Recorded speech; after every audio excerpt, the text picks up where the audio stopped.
The space station called Horizon's Edge floated in the darkness between stars. It was a place where aliens from many worlds came to talk, to make deals, and to decide the future of entire planets. Thousands of beings walked its long corridors every day. Most of them were important. Most of them had titles and power and ships that could destroy moons. Kang, Teho was not one of these beings. He was a janitor, a human. A single father who pushed a cleaning cart through the hallways at night, when the diplomats slept and the lights dimmed to save power. He had worked on this station for 6 years, and in all that time, almost no one had learned his name, but Teho did not mind. He had his daughter, Yuna. He had his small room with the window that looked out at the stars. He had his memories of his wife, So Young, who had died 3 years ago in an accident on this very station. He had enough. Tonight, like every night, he hummed an old Korean song while he mopped the floors of the diplomatic wing. The song was one his mother had sung to him when he was small. He had sung it to Yuna every night since she was born. It was soft and sad and beautiful. The diplomatic wing was quiet. The Galactic Concord Summit had brought thousands of aliens to the station, and during the day, these halls were full of noise and movement. But now, in the deep hours of the night cycle, Teho had them to himself, or so he thought. He did not hear her approach. One moment he was alone, and the next moment she was there, standing in the shadows like she had grown from them. High Empress Valith of the Corelli Dominion. Teho stopped mopping. His heart beat faster, but his face stayed calm. He had seen many powerful aliens in his years on the station. He had learned that the best way to survive was to be invisible, to bow, to say nothing. Valith was tall, much taller than any human. Her skin was silver and seemed to glow faintly in the dim light. She had 4 eyes, 2 large and 2 small, all of them the color of deep space. Her robes were dark red, the color of dried blood, and they moved around her like they were alive. She was beautiful. She was terrifying. She ruled 12 star systems, and it was said that she had never shown mercy to anyone. Teho bowed low. Your Majesty, I apologize. I did not know you were here. I will leave. Stay. Her voice was not loud, but it filled the corridor like smoke. Teho stayed. Valith studied him. Her 4 eyes moved across his face, his uniform, his cleaning cart. He felt like a small animal being examined by something that could eat him without effort. You are human, she said. Yes, Your Majesty. You work here. Every night. I have seen you. Teho did not know what to say to this. He had not known she had noticed him. He had not known anyone noticed him. You have a child, Valith continued. A small female. She walks with you sometimes. She is not afraid of the aliens on this station. She speaks to them. She gives them pictures she has drawn. Yes, Your Majesty. My daughter, Yuna. Why is she not afraid? The question surprised Teho. He thought about it before answering. Children do not know they should be afraid. They only see what is in front of them. They do not see power or politics. They see faces. They see eyes. They decide if someone is kind or not kind. That is all. Valith was silent for a long moment. Then she did something strange. She looked away from him, toward the window where stars burned in the endless dark. I need something from you, human. I am only a janitor, Your Majesty. I have nothing to give. You have something no one else on this station has. She turned back to him, and for the first time, Teho saw something in her eyes that he did not expect. It looked like fear. You have the ability to make others feel safe. I have watched you. Other beings smile when they see you. They speak to you. They trust you. Even the ones who trust no one else. Teho did not understand. Your Majesty, I just cleaned the floors. I remember names. I ask about families. It is nothing special. It is very special, Velith said quietly. It is the one thing I have never been able to do. She stepped closer to him. Her shadow fell over him like a cold wind. When she spoke again, her voice was low, almost a whisper. Pretend you love me for 10 minutes. That is all I need. Tejo stared at her. The words did not make sense. This was the most powerful alien in 12 star systems. She could have anything she wanted. She could take worlds. She could destroy fleets. Why would she need a janitor to pretend to love her? I do not understand, he said. Velith closed her eyes. When she opened them again, she looked older somehow, tired. There is a ritual among my people. It is called Dalvara, the proof of worth. A rival has challenged me. He says I am incapable of inspiring love. He says I rule only through fear. According to our ancient law, I must prove him wrong. I must present someone who loves me, truly and freely, without payment or threat. And you want me to lie for you. I want you to pretend. For 10 minutes. In front of the council. That is all. I will reward you. Name your price. Ships, wealth, a planet for your daughter. Anything. Tanho looked at this empress who could give him anything in the galaxy. He thought about Yuna, about the future he could give her with that kind of power. He thought about So Young and what she would say if she could see him now. Then he shook his head. No, the word hung in the air between them like something solid. Velith's eyes widened. No one had ever said that word to her. Not in 200 years. What did you say? I said no, Your Majesty. I cannot do what you ask. You refuse me? Her voice was ice. Do you understand what I can do to you? To your daughter? Tejo felt fear then, real fear. But he did not change his answer. I understand. But I cannot pretend to love someone. That is not how love works. If I stand before your council and lie, they will know. Lies look different from truth. Everyone can see it, even if they cannot explain how. Then I will make you tell the truth. I will make you love me. You cannot make someone love you, Your Majesty. That is the one thing in all the universe that cannot be forced. Love must be given. It cannot be taken. Velith stared at him. Her hands were shaking. Tejo had never seen an alien so powerful look so lost. Then I am finished, she whispered. My empire will fall. Everything I have built will be taken from me. Because I cannot do the one simple thing that humans do so easily. Tejo felt something he did not expect. He felt sorry for her. This empress who could burn worlds was standing in front of him, afraid of something she did not understand. She was like a child who had never been taught to read, angry at a book for not making sense. He opened his mouth to speak, but before he could, a small voice came from behind them. Appa? Tejo turned. Yuna stood at the end of the corridor, rubbing her eyes with one hand. She was wearing her sleep clothes, the ones with the small moons printed on them. In her other hand, she held a piece of paper. Yuna, you should be sleeping. I woke up. You were gone. She walked toward him, not looking at Velith, not seeming to notice that there was a terrifying alien empress standing in the hallway. I made you a picture. But then I saw the pretty lady, so I made one for her too. She walked right up to Velith. She did not bow. She did not seem afraid. She simply held up the piece of paper. Velith looked down at it. The picture was done in crayon. It showed a tall figure with silver skin and 4 eyes. The figure was smiling. Around it were stars and flowers and small hearts. At the bottom, in shaky letters, were 2 words, Pretty Queen. For a long moment, no one spoke. Velith stared at the picture like it was something impossible. Like it was a weapon she did not know how to hold. She made this, Velith said.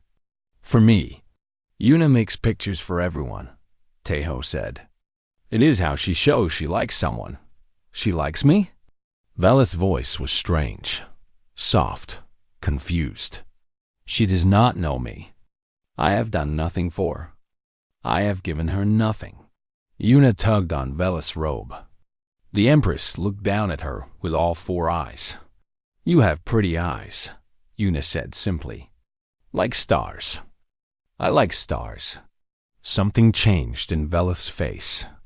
Something cracked. For just a moment, Taiho saw past the Empress, past the ruler of 12 systems, past the terror of 100 worlds. He saw someone who had never been given a crayon drawing in her life. Someone who did not know what to do with a child's simple kindness. Veleth knelt down, slowly, until she was at eye level with Yuna. The little girl smiled at her. Thank you, Veleth said. The words seemed difficult for her, like she was speaking a language she had almost forgotten. It is beautiful. You can keep it, Yuna said. I have more crayons. I can make more. Taiho watched his daughter give an empress something no amount of power could buy. He watched the most feared ruler in the galaxy hold a piece of paper like it was made of gold dot, and he understood, suddenly, why the Corrali ritual existed. It was not about politics. It was about this. This simple moment. This proof that even the most powerful beings in the universe needed to be loved. Veleth stood up. She looked at Taiho with different eyes now. Your daughter, she said quietly. She did not pretend. No, Taiho agreed. She never pretends.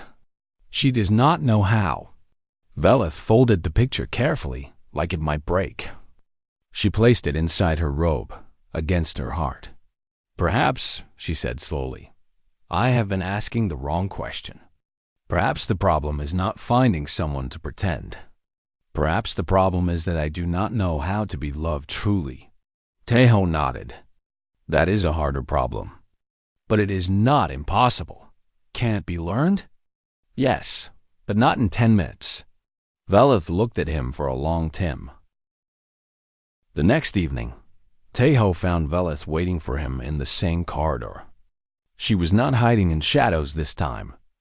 She stood in the middle of the hallway, straight and tall, but somehow less frightening than before. She was holding something in her hands, thought it was Yuna's drawing. She had kept it. I have thought about what you said, Veleth told him. All day, I have thought about nothing else. My advisors believe I am sick. My guards believe I am planning something secret. But I was only thinking about a piece of paper with crayon marks on it. Taiho leaned on his mop. And what did you decide?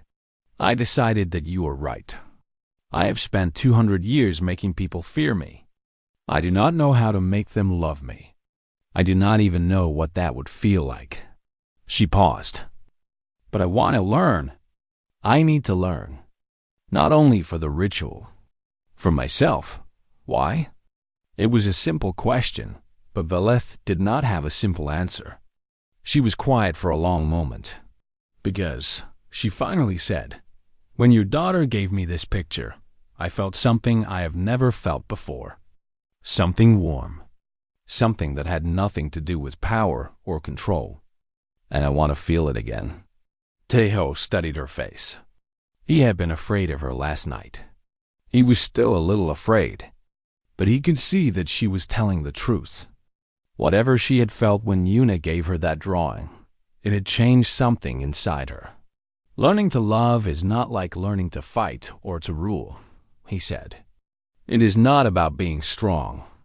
It is about being open, being honest, letting people see who you really are, even the parts you think are weak. I have no weak parts. Everyone has weak parts, Your Majesty.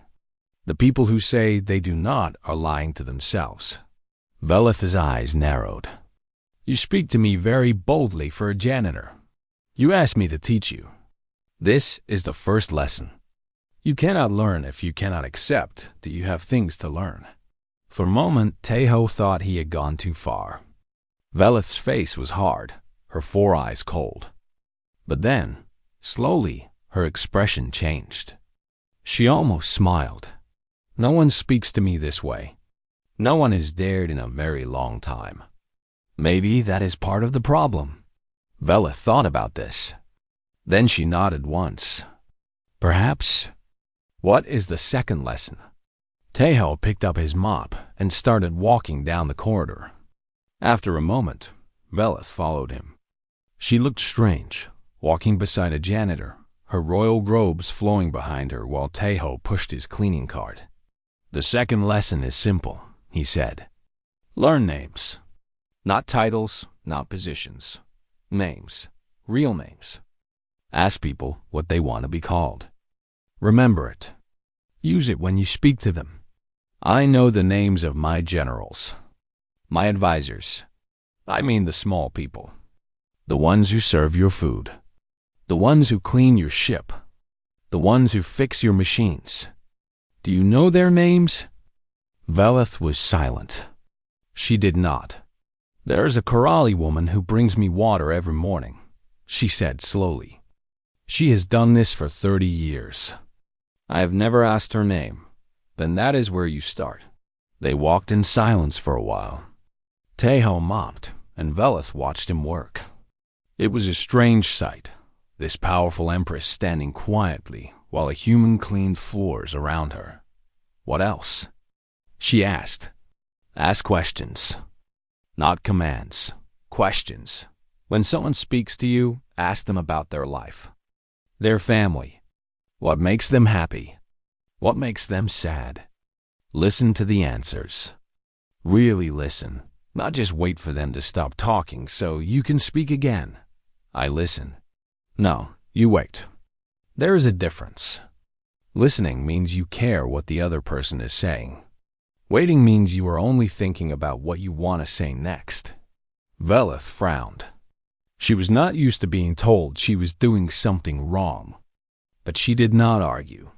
She only asked, how do you know the difference? You feel it, Tejo said. When someone really listens to you, it feels like being seen. Like you matter. When someone is only waiting, it feels like talking to a wall. I have never made anyone feel seen. Then you have never really listened. Tejo stopped at a maintenance door. He knocked twice, then opened it.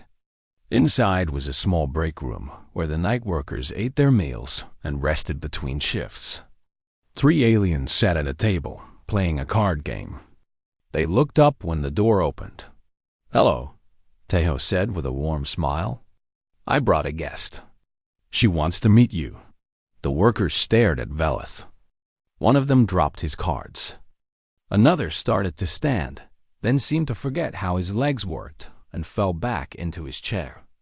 The third simply froze, eyes wide with terror. Your Majesty, one of them managed to say. We did not know. We are honored. Please do not kill us. Velith looked at Tejo. This is not going well. Give it time. Just talk to them. Like they are people, not servants. Velith stepped into the room. The workers looked like they wanted to run, but there was nowhere to go. She stood in front of their table, tall and silver and frightening. I am not going to hurt you, she said. Her voice was stiff, formal. It did not sound like she meant it. One of the workers started crying. Maybe try asking their names, Tejo suggested quietly. Velith tried again. What are your names? Her voice was too sharp. It sounded like she was interrogating them. The crying worker cried harder. Another one fell off his chair. Velith turned to Tejo. I am making it worse. Yes. How do you make it better? Tejo walked over to the crying worker. He knelt down beside him and put a hand on his shoulder. Hey, it is okay. The Empress just wants to talk. She's not very good at it yet, but she is trying. You are not in trouble. No one is going to hurt you. The worker sniffled. Really? Really. I promise. Slowly, the worker stopped crying. The other two picked themselves up off the floor. They still looked scared, but they were breathing again. Tejo looked at Velith. Try again. Softer this time. Like you are talking to a friend. I do not have friends. Then pretend you do. Velith took a breath. She tried to make her face softer. She tried to make her voice gentle. It was clearly difficult for her, like trying to speak a language she barely knew. I am sorry for frightening you, she said. I did not mean to. I only wanted to learn your names. If that is acceptable. The workers looked at each other. No one spoke for a moment. Then the one who had been crying said, very quietly, My name is Juneseek. Juneseek, Velith repeated. She said it carefully, like she was memorizing it. Thank you, Juneseek. The second worker spoke. I am called Mirai. Mirai. Another careful repetition. The third worker hesitated, then said, Hyan-Wu. Juneseek Mirai. Hyan-Wu. Velith looked at them. You work the night shift? Yes, Your Majesty. Is it difficult? Working when others sleep? The workers looked confused. No one powerful had ever asked them about their work before. Mirai answered slowly, It is quiet. I like the quiet. During the day, there are too many important people making demands. At night, we can just do our work in peace. You like peace, Velith said. I understand. I also prefer quiet sometimes. The workers stared at her. The High Empress admitting she liked quiet? This was not what they had expected. What do you do during the quiet? Mirai asked. Then she clapped her hand over her mouth, horrified that she had asked the Empress a question. But Velith did not seem angry. She seemed thoughtful. I look at the stars. I think about decisions I've made. Sometimes I wonder if I made the right ones. She paused. I wonder that often, actually. The room was silent. Tejo smiled quietly to himself. This was progress. Velith stayed for a few more minutes. The conversation was awkward, full of long pauses and nervous looks. But by the end, the workers had stopped shaking. When Velith left, she said their names again, one by one, like promises. Outside in the corridor, she turned to Tejo. That was terrible. That was a first step. First steps are always terrible. They were so afraid of me. You have given them many reasons to be afraid. It will take time to give them reasons not to be. Velith looked down at her hands. They were trembling slightly. When Mirai asked me about the quiet, I told her the truth. I did not plan to. It simply came out. That is good. It did not feel good. It felt dangerous, like giving someone a weapon they could use against me. Tejo started pushing his cart again. That is what trust feels like being vulnerable, like taking a risk. Most people cannot hurt you, Your Majesty. But if you never let anyone close, no one can love you either. They walked in silence for a while. Then Velith said, Your daughter. She does not think about these things. She simply loves. How does she do it? Children have not yet learned to be afraid of love. They have not been hurt enough to build walls around their hearts. Yuna loves freely because she does not know any other way. I have been hurt, Velith said quietly. Many times. That is why I build walls. I know. But walls keep out everything, the bad and the good. At some point, you have to decide if the safety is worth the loneliness. Velith stopped walking. Is that why you are teaching me? Because you feel sorry for me? Tejo thought about it. No, I am teaching you because Yuna gave you a picture, and you kept it. Anyone who treasures a child's drawing has something good inside them, even if they have forgotten where it is. A door opened ahead of them. Yuna came running down the corridor in her sleep clothes, her hair messy, her eyes bright. Appa, is the Star Queen here?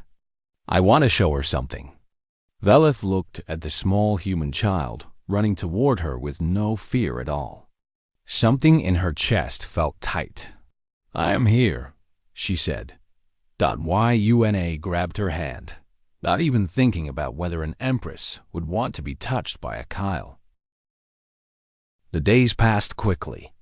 Each night, Velith came to find Tejo during his cleaning shift. Each night, they walked the corridors together, talking about things no one had ever discussed with the High Empress before. Small things. Human things. Tejo taught her how to smile without looking like she was about to attack. He taught her how to ask questions that showed she cared about the answers. He taught her the difference between silence that felt cold and silence that felt comfortable. Velith practiced. She was not good at it, not at first. Her smiles looked forced. Her questions sounded like interrogations. Her silences made people nervous, but she kept trying. She learned the names of the workers on the night shift. All of them. She asked about their families, their homes, the planets they came from. She listened to their answers, really listened. The way Tejo had taught her Dad, she stopped threatening people for small mistakes. When a servant spilled water on her robe, she did not have him punished. She simply said, "It will dry." The servant nearly fainted from shock. Words spread through the station. The Empress was acting strange. She was speaking to common workers. She was asking questions about their lives. Some said she must be planning something terrible. Some said she was being controlled by aliens with mind powers. A few, very quietly, wondered if maybe she was just changing. Velith's advisors were worried. They came to her with concerns, with warnings, with dark suggestions about her rivals. She listened to them, but she did not follow their advice. She was too busy learning something more important. On the third night, Tejo took her to the observation deck. It was his favorite place on the station, a quiet room with windows that looked out at the endless stars. He came here when he needed to think, when he needed to feel small and peaceful at the same time.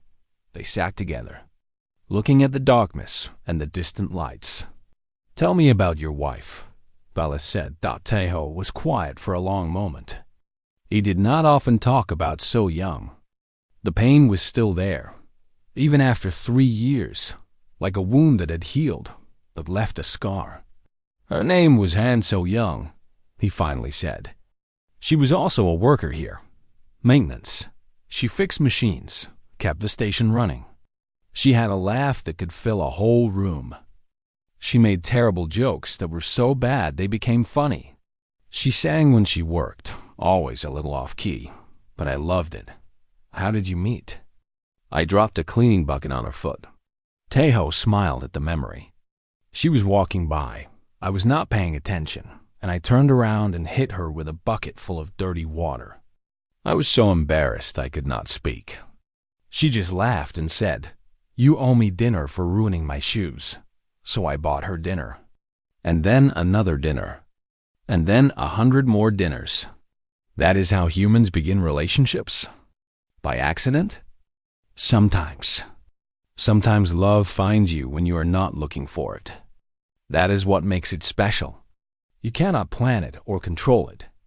It just happens. Velith thought about this. I have never let anything just happen. I have always controlled everything. Every decision, every relationship, every outcome. And how has that worked for you? She did not answer. She did not need to. So Young died 3 years ago. Tejo continued. There was an accident in the maintenance sector. An explosion. She was trying to fix a broken system when it failed. He paused. They told me she was gone before she felt any pain. I do not know if that is true. I hope it is. Why did you stay here? After she died? Because this is where she was. This is where we built our life together. If I left, it would feel like leaving her behind. He looked at Velith. And because Yuna needed stability. Her whole world changed when her mother died. I could not also take away her home, her friends, the stars she sees every night through our window. You sacrificed your comfort for your daughter's peace. That is not sacrifice. That is love. When you love someone, their happiness becomes more important than your own. It is not a burden. It is a gift. Vela stared out at the stars. I do not think I have ever loved anyone like that. I do not think I know how. You are learning. Am I? Sometimes I wonder if I have changed at all.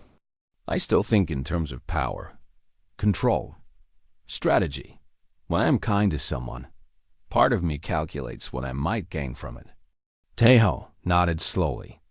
That is honest. Is it wrong? It is human.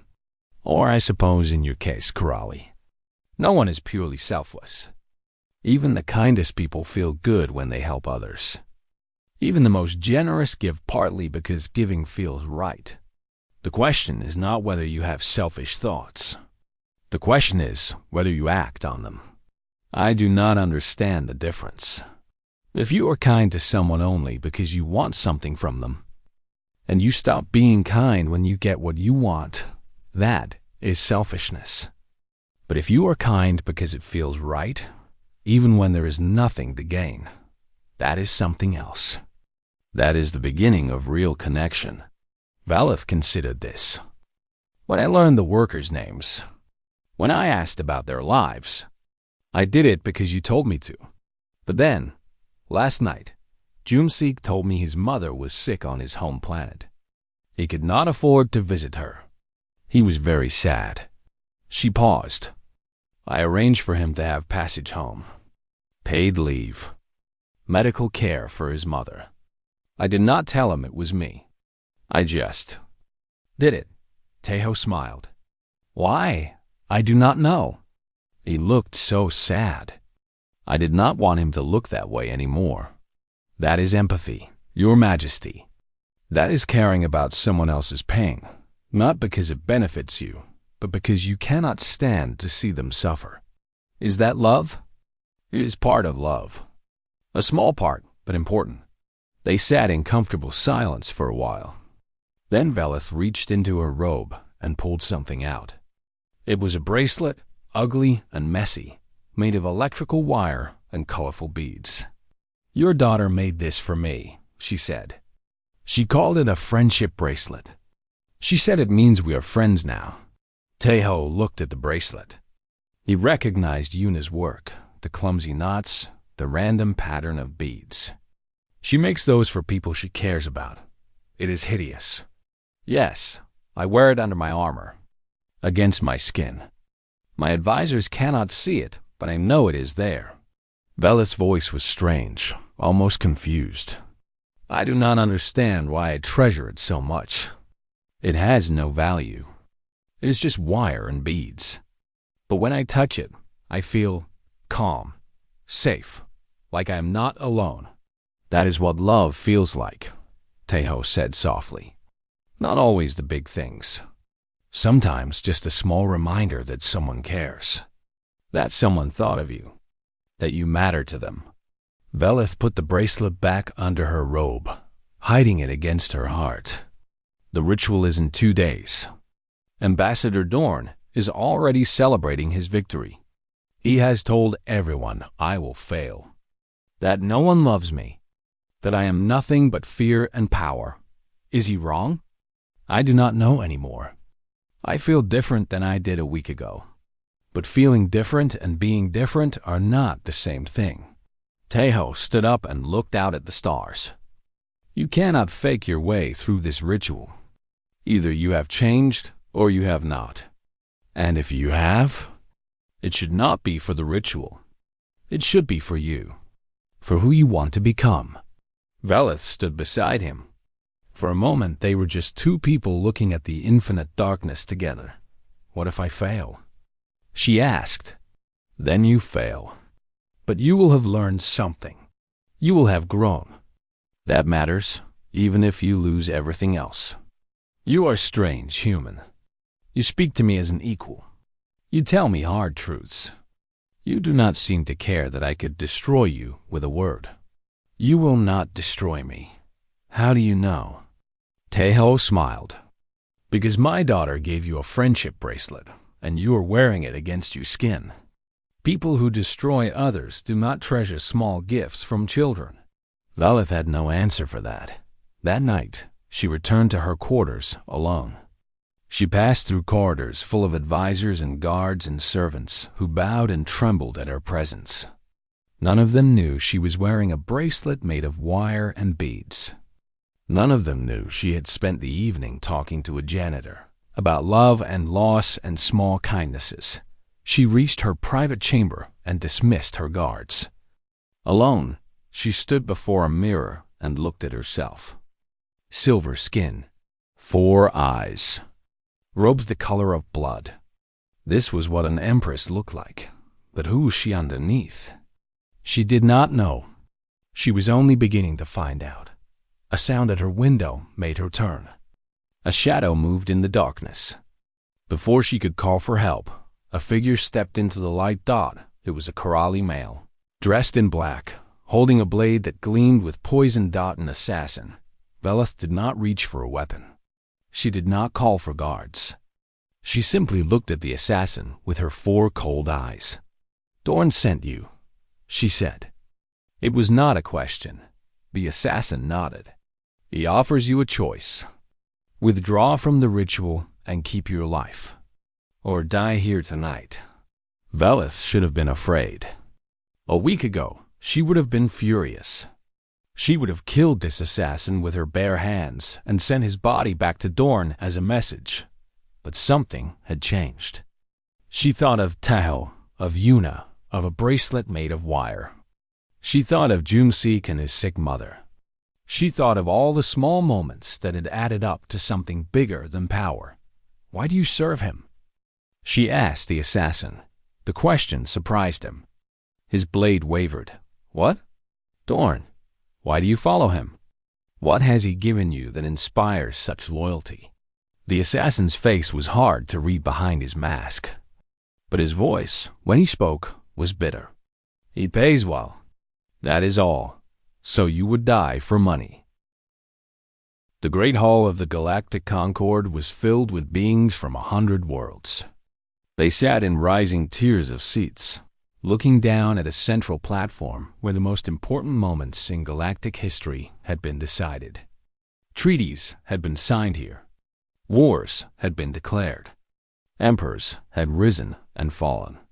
Today, High Empress Velith would face her greatest test. She stood alone on the platform, dressed in her ceremonial armor, dark red and silver. Her 4 eyes swept across the crowd. She saw allies who had served her out of fear. She saw enemies who waited for her downfall. She saw thousands of faces, and not one of them looked at her with love. Ambassador Dorn stood on the opposite side of the platform. He was shorter than Velith, with dark purple skin and eyes that glowed with satisfaction. He had waited decades for this moment. He had planned and plotted and schemed. And now, finally, his victory was at hand. "The Thalvar ritual will begin," announced the chief arbiter, an ancient Corrali, whose voice echoed through the hall. "Ambassador Dorn has challenged High Empress Velith's worthiness to rule. According to ancient law, the Empress must present a witness who will testify, without force or payment, that they love her." Dorn stepped forward, his voice carrying across the silent hall. "Before the Empress presents her witness, I wish to speak. I have investigated her entire network. Every ally, every servant, every being who has ever served her. And I can prove that not one of them loves her." He began to call names. Generals who served Velith because they feared her armies. Advisors who served her because she paid them well. Servants who served her because they had no choice. One by one, Dorn dismantled every relationship she had ever built. Admiral Hyan-Ki served her because she threatened to destroy his homeworld if he refused. Minister Babora served her because she paid him 10 times what any other leader would. Secretary Yumbai served her because her family was held hostage for 20 years. Each accusation was true. Velith could not deny it. She had built her empire on fear and force and gold. She had never needed love.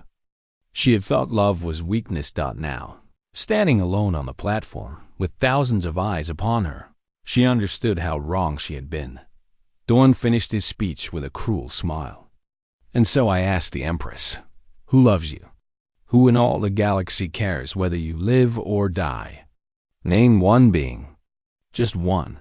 Velith was silent. She looked out at the crowd, searching for a friendly face. She saw her advisors looking away. She saw her generals stone-faced and cold. She saw the workers she had learned to know. Jumsik and Mirai and Hyan Wu, but they were too far away, too small, too afraid to speak for her in this place of power. She had no witness. Dorn's smile grew wider. It seems the Empress has no answer. The ritual law is clear. Without a witness who loves her, her claim to leadership is void. Her empire falls to, I have something to say. The voice was small, high. It cut through the silence like a bell. Everyone turned. The crowd murmured in confusion. Who would dare interrupt the sacred ritual? A small figure pushed through the crowd toward the platform. She had dark hair and bright eyes and sleek clothes with small moons printed on them, because no one had thought to tell her this was a formal occasion.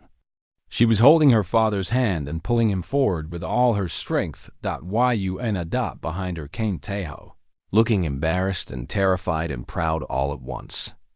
He had tried to stop her. He had told her this was not their place, that they were just workers, that the powerful beings of the galaxy did not want to hear from them. But Yuna had not listened. Yuna never listened when she thought something was important. The crowd parted before her.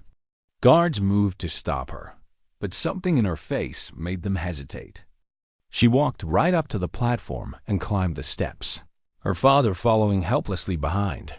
The Chief Arbiter stared down at her. Who are you, child?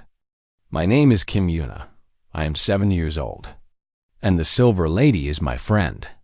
A ripple of shock went through the hall. A human child? Speaking at the Thalvara ritual? Dorn laughed, loud and mocking. This is absurd. A child cannot be a witness. She does not understand politics or power. Her words mean nothing. The ritual law is clear, the Chief Arbiter said slowly, looking through an ancient book. It requires only genuine testimony of love. There is no age requirement. There is no species requirement. Any being may speak. Dorn's smile faltered. But she is a child. She cannot possibly. Let her speak, the Arbiter said. The law allows it. Yuna stood before thousands of alien beings. She was not afraid. She did not understand why everyone looked so serious. She only knew that someone was saying mean things about her friend, and she wanted to make it stop.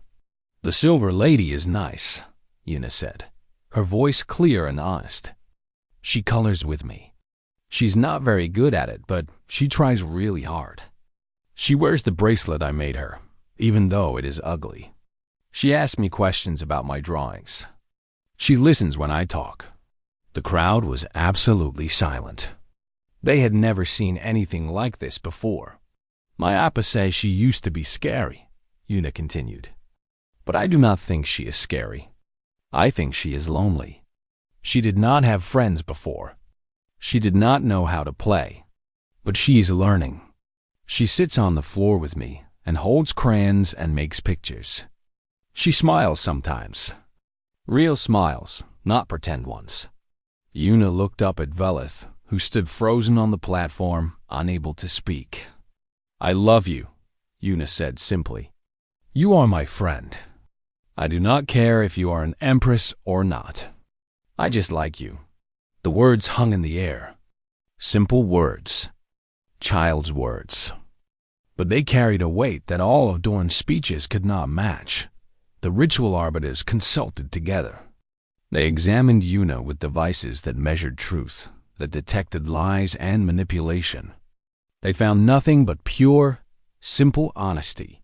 The testimony is genuine, the Chief Arbiter announced. The child speaks true. She loves the Empress freely, without force or payment. Dawn's face twisted with rage. This is a trick. The janitor must have been bribed. The child must have been trained. The law does not care about your opinions, Ambassador, the Arbiter said coldly. The testimony stands. But Yuna was not finished. She tugged on her father's hand. Appa, you should say something too. Tejo looked down at his daughter, then up at Velith, then out at the thousands of alien faces watching him. He was a janitor, a cleaner of floors. He had no business speaking to the rulers of galaxies, but his daughter believed in him. And he believed in the truth. He stepped forward. His voice was quiet, but in the silence of the hall, everyone heard him. My name is Kang Tejo. I have worked on this station for 6 years. I clean the floors. I empty the waste bins. I fix small things that break in the night. Most of you have walked past me 1,000 times without ever seeing me. I am invisible to you. I am nothing. He paused. The crowd waited. The Empress saw me. She learned my name. She asked me about my daughter, about my wife who died, about my life. She listened to my answers. She did not have to do any of this. She gained nothing from it. But she did it anyway. Tejo looked at Velith. Their eyes met across the platform. I cannot say I love her. That would not be honest. We have only known each other for a few days. But I can say this, she is trying. She's learning. She's becoming someone better than she was before. And where I come from, that is worth more than all the power in the universe. He turned back to the crowd. You measure worth by armies and wealth and fear. But those things do not last. What lasts is connection, kindness, the small moments when someone sees you as a person instead of a tool. The Empress is learning these things. That makes her more worthy to lead than anyone who rules only through force. The hall was silent. Then, slowly, a sound began to build. It started in the lower tiers, among the workers and servants and small people who had come to watch. It spread upward through the ranks. Applause. Dorn looked around wildly. This was not possible. This was not how things were supposed to happen. He was supposed to win. He was supposed to finally defeat Velith and take her empire. This changes nothing, he shouted. Even if the ritual is satisfied, she is still weak. She is still unfit to be silent, Dawn. Velith's voice cut through his words like a blade. She stepped forward, and for the first time since the ritual began, she looked like herself again. Tall, powerful, certain, but there was something different in her eyes. Something softer.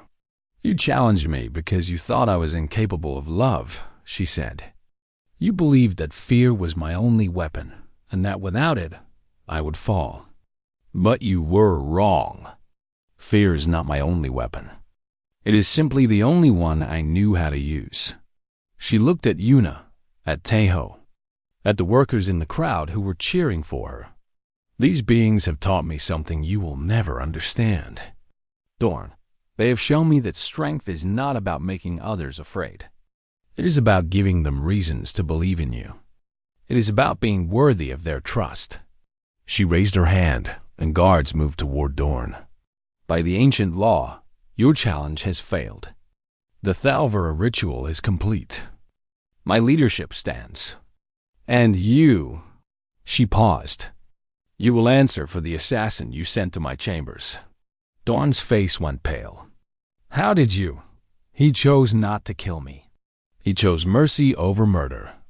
Because I showed him something you never could. Hope.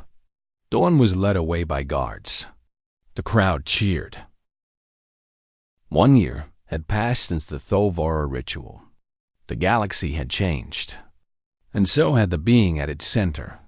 High Empress Velith stood on the observation deck of her flagship, looking out at the stars she had once conquered through fear. They looked different now. less like possessions to be claimed, more like mysteries to be explored. Her reign had transformed in ways that no one had predicted. She had changed laws, ended old cruelties, listened to voices that had been silenced for generations. She had done something that no Corelli ruler had ever done before. She had asked her people what they wanted instead of telling them what to do. Her enemies called it weakness. They said she had been corrupted by human influence. They whispered that she had lost her mind, that she had become soft, that she was no longer fit to rule. But her people said something different. For the first time in living memory, they spoke of their empress without fear in their voices. They spoke of her with something that sounded almost like hope. Velith smiled, thinking about how far she had come. 1 year ago, she had stood in a corridor begging a janitor to pretend to love her. Now she had something real, something true, something no amount of power could buy. She had friends. The door behind her opened. She did not need to turn around to know who it was. She had learned to recognize his footsteps. "You are early," she said. Tejo walked up beside her and looked out at the stars. Yuna wanted to give you something. She could not wait. On cue, Yuna came running through the door, now 8 years old and no less fearless than before. She held a piece of paper in her hands, smiling so wide that her face could barely contain it. "I made you another picture," she announced. Velith took the paper. She looked at it for a long moment. Her 4 eyes grew soft. It showed 3 figures standing together under a sky full of stars. One was tall and silver with 4 eyes. One was a man with dark hair and kind eyes. One was a small girl with a big smile. Underneath, in careful letters that had improved over the past year, were 3 words: "My 2 best friends." "It is beautiful," Velith said. Her voice was thick. "I drew the stars extra sparkly," Yuna said proudly, "because space has lots of sparkles. And because you like sparkles. You told me once. I did tell you that." Velith carefully folded the picture and placed it inside her armor, next to the wire bracelet she still wore against her skin. She had a collection now, dozens of drawings that Yuna had made for her over the past year. She kept every single one. Tejo had been promoted. He was now the head of station maintenance, in charge of hundreds of workers. He had not wanted the job at first. He said he was just a janitor, that he did not know how to lead people. Velith had told him the same thing she had learned from him. Leadership is not about knowing everything. It is about caring about the people who follow you. You already know how to do that. So Tejo had accepted. But he still cleaned sometimes when he missed the quiet work that had once defined his days. Old habits died hard. "You have that look on your face," Tejo said, studying her. "What look?" "The look you get when you were thinking about something heavy." Velith turned to him. She had learned to be honest with him, to show him the thoughts that she hid from everyone else. "I received word this morning. Ambassador Dorn has organized a military coup. He has gathered ships from 3 systems. He plans to attack within the day." Tejo's face grew serious. "What will you do?" "I will fight him, of course. But that is not what troubles me." She looked back at the stars. "What troubles me is that I do not know if my people will stand with me. I have changed so much. I have asked instead of demanded. I have shown mercy instead of cruelty. Perhaps Dorn is right. Perhaps I have become weak. You are not weak. How do you know?" Tejo put his hand on her arm.